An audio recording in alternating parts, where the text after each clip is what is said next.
me di cuenta en el momento de pensar que la partida de nacimiento era falsa, porque estaba en la clandestinidad en el momento que la secuestraron y había anotado al chico con un nombre falso. Y el que se da cuenta de eso es el defensor oficial en medio de la audiencia. Cuando se está exponiendo el caso, me acuerdo que Tavares se da cuenta de que la partida de nacimiento del chico era adulterada. Y entonces hace la denuncia en la audiencia y pide que se extraigan el testimonio. Defensor oficial de Videla pidiendo que se traigan testimonio contra la testigo, por falso testimonio, por adulteración de documento ideológicamente falso y demás. Y yo me sentí muy mal porque no haber algo de que se dé cuenta el defensor oficial de algo que uno se le pasó por delante, lo tuvo delante y no se advirtió, y además me sentí engañado porque también había hablado mucho con el abogado que la representaba. Me acuerdo que el abogado era Alejandro Baños, el abogado que la representaba esa. Y me acuerdo especialmente de Alejandro Baños tremendamente porque después ese abogado es uno de los que murió en la Tablada, tomando el cuartel de la Tablada. ¿Ah, sí? Sí. Ah, mirá vos. Una cosa tremenda.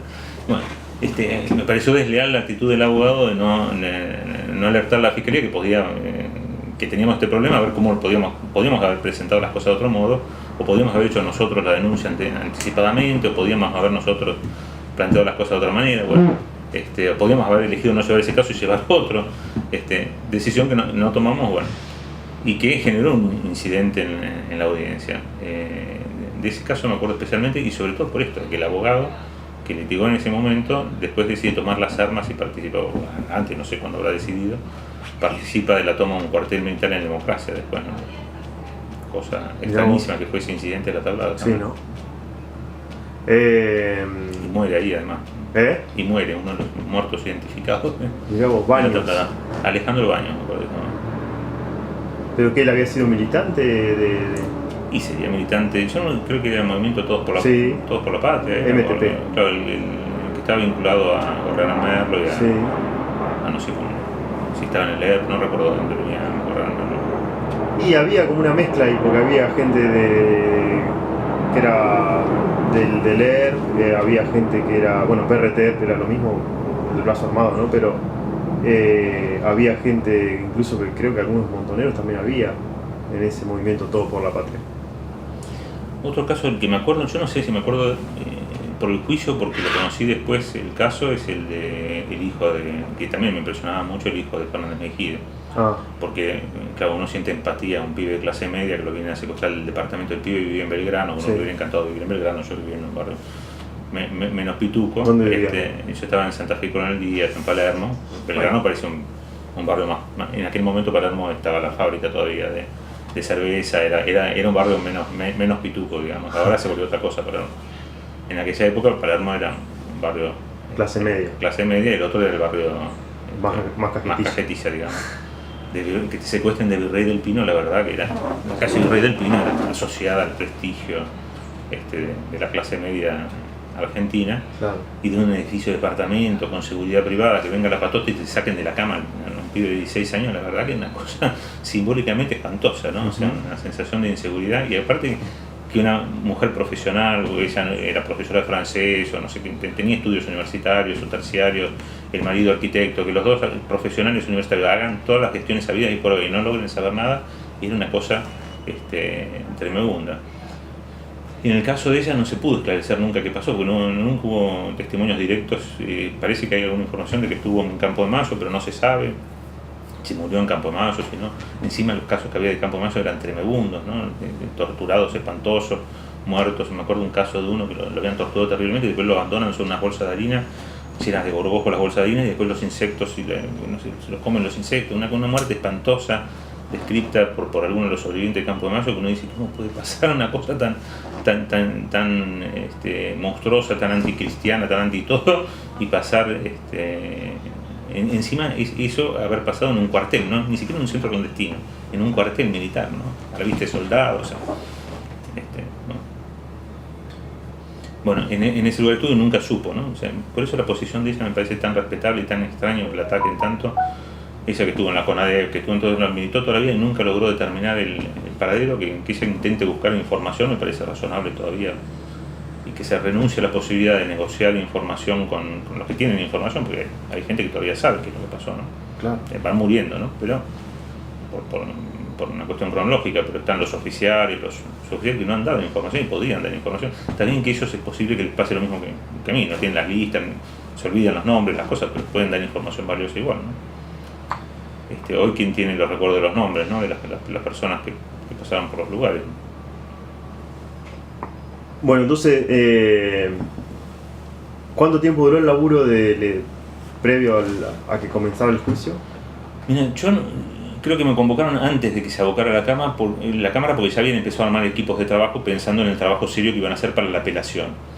Y después se trabajó, cuando se abocó la Cámara, se trabajó intensamente y habrá sido no un trabajo muy largo, yo no sé si fue de más de un año, fue un trabajo de meses, me parece.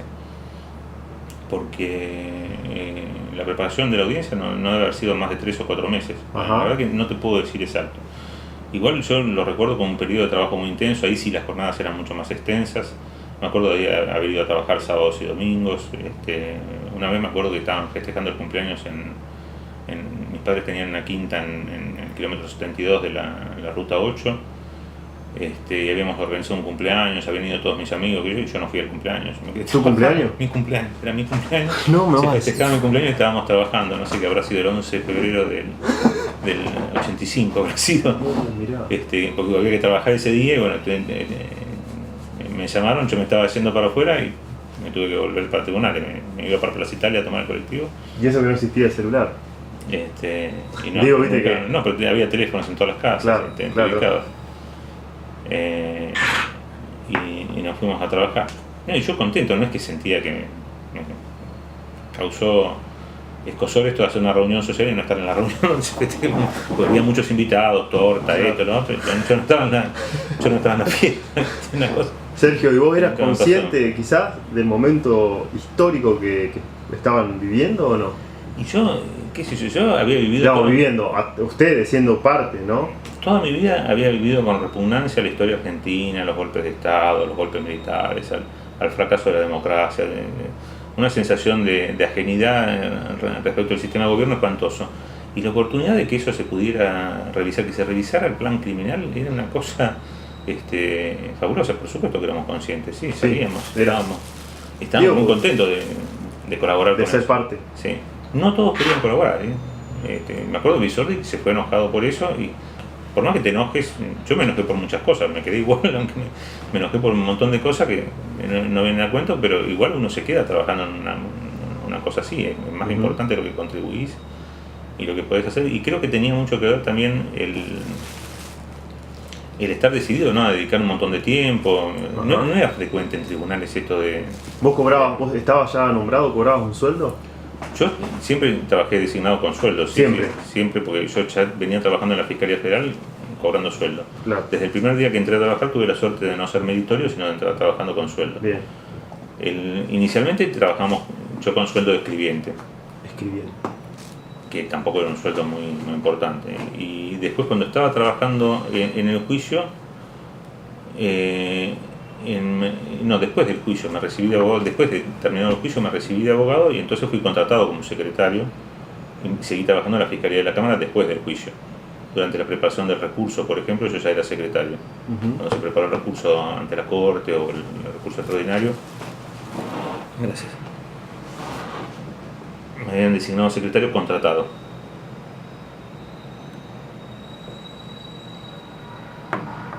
Y el sueldo de secretario, por supuesto, no es un sueldo mejor que el de escribiente. ¿Y no tuviste miedo nunca? No teníamos miedo. ¿No? Yo eso no... Digo porque había una los sensación... militares tenían poder todavía. Y podía haber un golpe de Estado de vuelta. Podía haber un golpe al día siguiente, no sé. Pero la verdad es que podía haber habido un golpe de Estado, pero yo creo que había un consenso sobre los juicios tan amplios. Habían empezado antes, durante la dictadura, que habían empezado los juicios. O sea que las barbaridades que habían ocurrido había que esclarecerlas. Yo creo que los propios militares sabían que, de hecho, habían empezado. Los propios jueces de los militares. Salvino fue designado por la dictadura y nadie lo removió. Cuando decidieron meterlo preso a Macera, nadie lo removió. O sea, los propios militares sabían que por esas cosas también por alguna interna que lo querrían preso a Macera. Uno podrá decir que un interno no, pero habían tomado la decisión de aceptar eso mismo. Está bien, había cambiado En realidad lo que nos cambió fue la derrota en Malvinas. Sí, ¿no? Eso cambió la cabeza. Si no hubiera habido una derrota en Malvinas, yo también me acuerdo todavía cómo había empezado el proceso político de salida de la Argentina y era espantoso. Era igual que en Chile. Era una negociación con los militares. Me acuerdo de Alfonsín yendo a hablar con... Yo no me acuerdo si con Arguindegui lo habían vuelto a convocar a Arguindegui para hablar o con el ministro del Interior, que no me acuerdo quién era, y había uno de planificación con el que se negociaba la salida política en la dictadura. Vengan a buscarlos. ¿Qué pasa en sí, circulación? Pongo pausa.